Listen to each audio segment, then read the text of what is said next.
Hi, I'm Dan McCoy from Rocket Tools, and sometimes you just run across something so cool, you have to share it. And that's what I want to do today. My team did really an amazing thing for me. They gave me a gift on an idea that I threw at them a couple of weeks ago, and it's just crazy good. And I want to share it with you today. One of the most important things you can do in an e-commerce business is to make sure that your Google site is optimized. So when people are looking for you, they can actually find you. It's a weird thing, but Google only feeds information to people that they want to see. And so if your site, they may be looking for chocolate in our case, but if we don't have the right keywords on our site and they're not appropriately placed and our site doesn't load correctly or the content's not relevant, then we're going to rank lower on Google. I think you may have seen on a previous YouTube video, I even said when we first opened, I searched Google and our chocolate company ranked below Pizza Hut on Google. That's how bad that our SEO optimization was. So we've set out to really improve that, and we've done really what I think is a pretty good job of raising our awareness on Google. Google optimization is one of the most important things you can do in a small business. I talk to small business owners all the time, and all they want to talk about is Facebook advertising. They think I've got to drive more people to my site. Well, that's true, but people need to find you that are actually looking for you, and that's where Google comes in. If people are searching for chocolate, in our case, they need to be able to find us. And if we don't do our job to optimize our website, well, we make it much more difficult. The second thing is you need to make sure that your site works correctly, and that really sort of leads into this story. Um, I had a great conversation with Matt over at Build, Grow, Scale. Build, Grow, Scale is one of the best companies in the country at optimizing Shopify stores. And Matt kind of gave me this really cool idea about optimizing your product descriptions, your meta tags, your meta descriptions, and your alt tags. And I thought, this is really, really great. And he told me how he was doing it. And I thought, man, that would be really cool if we could do that for our store. And so I mentioned it to our team, and our team built this tool for me, which I'm going to share with you today to show you how easy we were able to pull it off. Now, a little bit about Build, Grow, Scale. I'm going to give them a little bit of a plug. This is not sponsored in any form or fashion, and I don't get anything from Build, Grow, Scale by referring them to you, but I'm going to tell you they are amazing. I talk to small businesses all the time, and every time they want to bring up is Facebook ads. They want more Facebook ads. They want to drive more people to their store. That's important, and don't get me wrong, that driving people to your store with Facebook ads is a very useful way to market your business today. But if people land on your store and the experience is poor, meaning that your products aren't clear, there's a lack of clarity, requires way too much motivation to complete the purchase, or it's just difficult to navigate, then you're going to spend thousands of dollars on Facebook ads and you're not going to get a purchase. You're going to drive people to your store and they're going to look around for a little bit. They're probably going to get subconsciously frustrated and they're going to leave. And that's where Build, Grow, Scale comes in, is to do a site audit and optimize your stores. So I would highly encourage you to check them out. I think they're amazing. They're great people to work with, and they're the best in the business. And by the way, I stole this idea from Matt that I want to share with you today. So one of the things that Matt and I talked about was there are obvious places in your Shopify store, your e-commerce store, where you can add words that are relevant and where people were searching would want to find you, like in product descriptions. So this relevant content, putting the right keywords in the right format, in the right sentence structure, in the right length, so they're not truncated. If you do all those things right, you can actually significantly raise your SEO. And there are plenty of places to do it that are very obvious, but there's a challenge. Product descriptions are a good example. Meta titles are a good example. Meta descriptions are a good example. And alt tags. Alt tags are the description of a photograph. It's just another area where you can put this information. Now, there are rules and there's best practices for these areas. So you need to make sure that the information that you put in these boxes actually falls within those categories. So if you have a couple of products, it's not a problem. But if you run a Shopify store like the majority of people do, where you might have 20 or hundreds of products, then doing all that work is really a challenge, particularly when you want to optimize every one of those elements. So what I had my team do was to leverage two technologies, which I think are just cool, and I'm going to show you what they are today. One of them is ChatGPT and using artificial intelligence to help us capture the appropriate optimized descriptions for each one of those blocks, and also combining it in the convenience of a Google Sheet template. So let's jump over to my computer and let me show you what we built and show you how easy it is to work. So here's Google Sheets. Let me show you kind of what I'm talking about. Let me try to show you how this works. There's a couple things that you need to do. We title this Hill Country Chocolate Optimized SEO Product Description Generator. I'm not really sure you couldn't come up with a more nerdy title, but that's what we called it. And one of the very first things you have to do is you have to put in an extension called GPT for Sheets and Docs. This is an extension. It's easy to find. You can just Google it, and it's very easy to install onto your Google Sheets. And when you do it, you just hit launch and enable, and you have to put in your API key for your OpenAI ChatGPT. Now, I'm going to tell you up front, you have to be on a paid plan. Anytime that you access API in OpenAI or ChatGPT, you may have credits, and you may think, well, why should I have to put in a credit card? Why do I need to have to pay? I've got free credits on ChatGPT. But to use the API function in OpenAI, you do need to have an API key. And you're also going to use a lot of credits here. So you may not use maybe all of your free ones, but you certainly have to have that enabled. And it's got to be on a pay-as-you-go plan. And you'll see that when you go into your billing section. How do you know if you're on that plan? You'll be able to see it when you log in to OpenAI. So the very first thing you do is you need to install the extension ChatGPT for Sheets and Docs. You can also use it in Docs. You need to launch and enable it, and you need to set the API key. I'm not going to click that button because if I did, you would see my API key. And so that's something that you need to get yourself from a pay-as-you-go plan. So put that extension in, and you're ready to go. The second thing you need to do is you need to write 4 different prompts. One for product descriptions, one for a meta description, one for a meta title, and then one for an alt tag description. Now, this is not a video on how to write a prompt, okay? I'm going to tell you up front. These may or may not be perfect, but these were things that we put together. But a couple things we tried to focus on when we created our prompts is that we wanted them to be optimized for SEO. So we put in the rules that Google likes to follow in these categories, number one. Number two, we put the rules that we like to follow in these categories, meaning who do we want to talk to? What kind of message do we want to send? What's the friendliness nature of the response? How long do we want the description to be?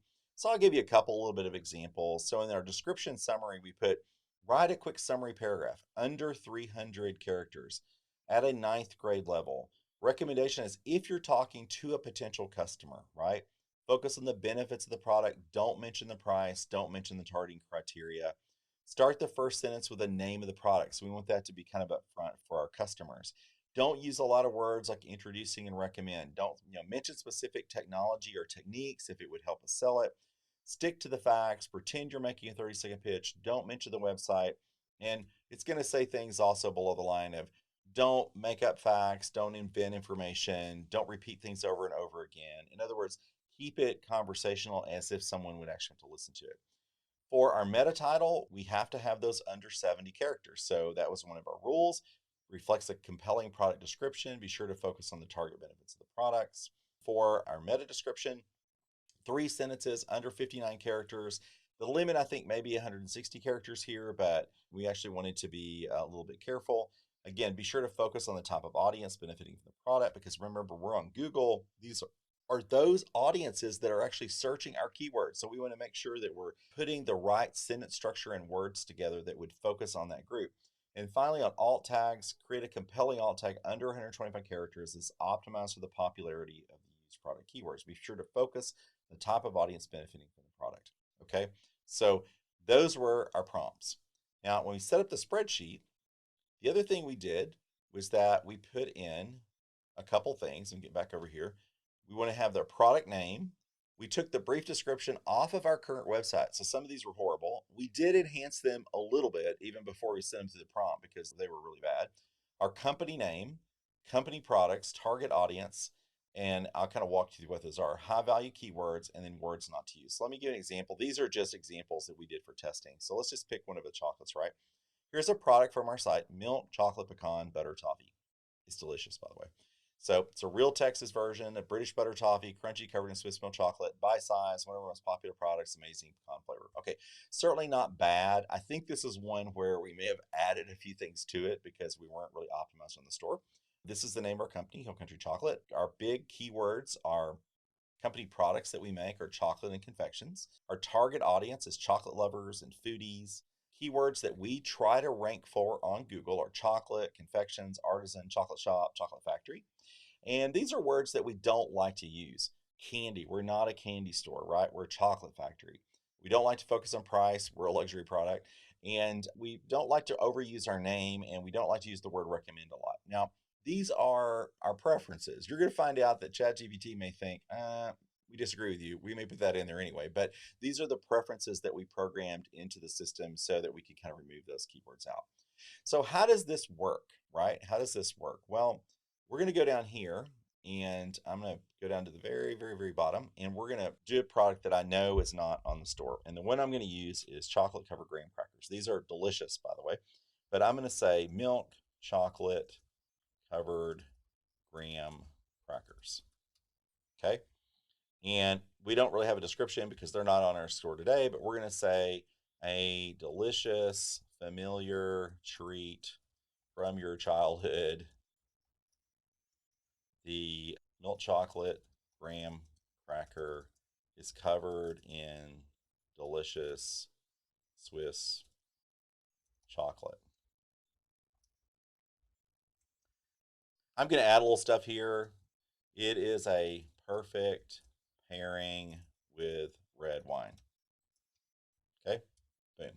So that's our product description. I maybe enhanced it a little bit. I know for sure we wouldn't have had that on our site. And it's our company store, so it's the same company. So we're going to pull that down, and all I have to do is just drag this down. This is what we do, chocolate and confections. This is our target audience. We're going to pull it down. These are the keywords that we want to target. These are the words that we don't want to use, okay? I'm going to move this over. Now, I'm going to encourage you, if you do this yourself and you build a spreadsheet, which is really pretty easy to build, to do this thing one at a time. I'm not going to say it wouldn't work if you built all of your products and all your descriptions and then just hit execute, but there are some rules related to OpenAI and ChatGPT. There are some limits on the number of tokens that you can execute to get a return. Now, for ChatGPT Turbo 3.5, I think it's 4,200. Don't quote me on that. And the rule of thumb is about 75% of that is equal to the characters you transmit. So think maybe around 3,000. So if you have a really long prompt, a really long description, and a lot of other information, there's a risk you could bounce up against that limit.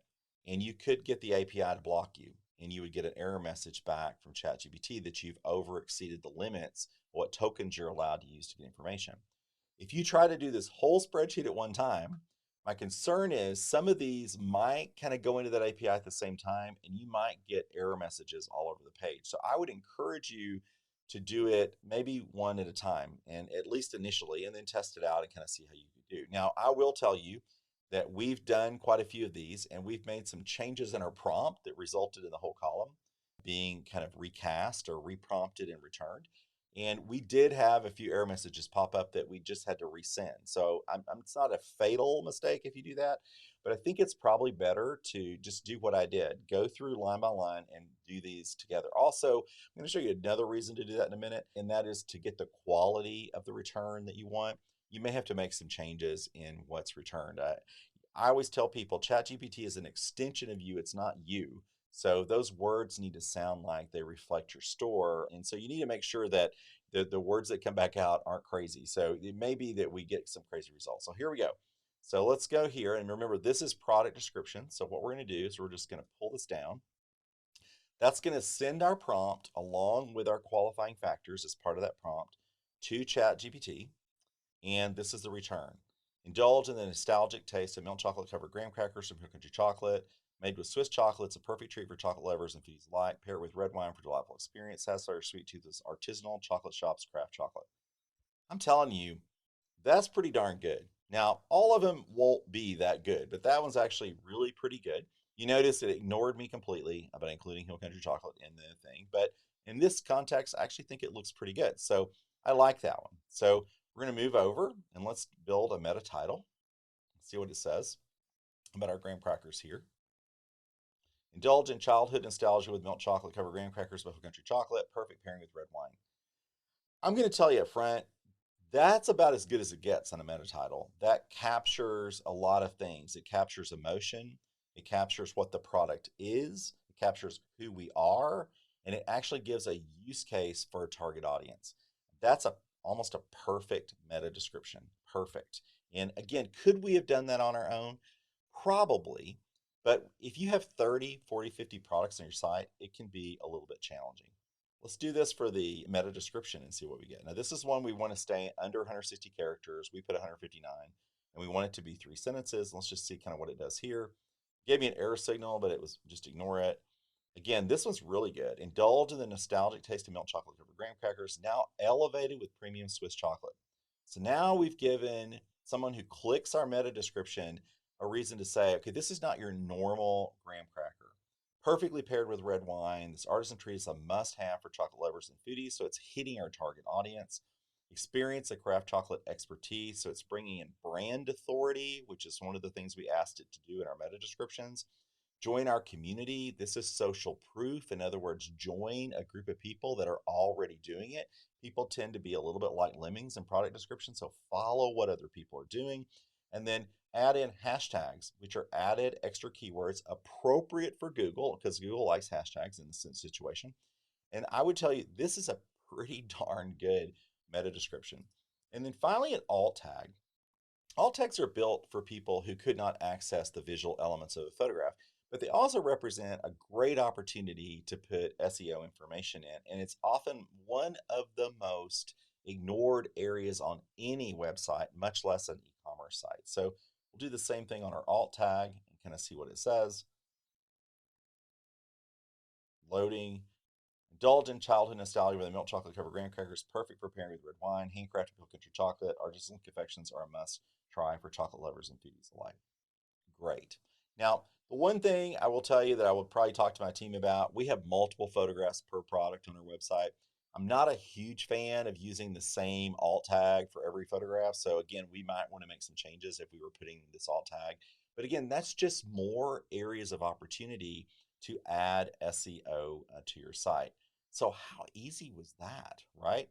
We put a product in, and now we have 4 SEO optimized elements to add to our website. So you think about it, 30 products, that's 120 optimized areas on your website that once this is built would probably take you no more than 20 minutes to create. It would probably take you longer to actually put them on your website than it would to actually create them. I hope you found this helpful. I thought it was pretty darn cool. I think it's really easy for you to set up yourself. If you have an interest in seeing this tool, I'll figure out a way I can share it with you. Just leave a comment in the comment box below. And as always, we love to make this content. We love to share what we can do to help small and medium-sized businesses. So like and subscribe to our channel and leave comments about tools that you think you would like to see in your business. Rocket Tools, we're all about using technology to stretch what humans are capable of if it'll help small business. And until next time, thanks for joining us, and I hope you enjoy learning a little bit about this tool.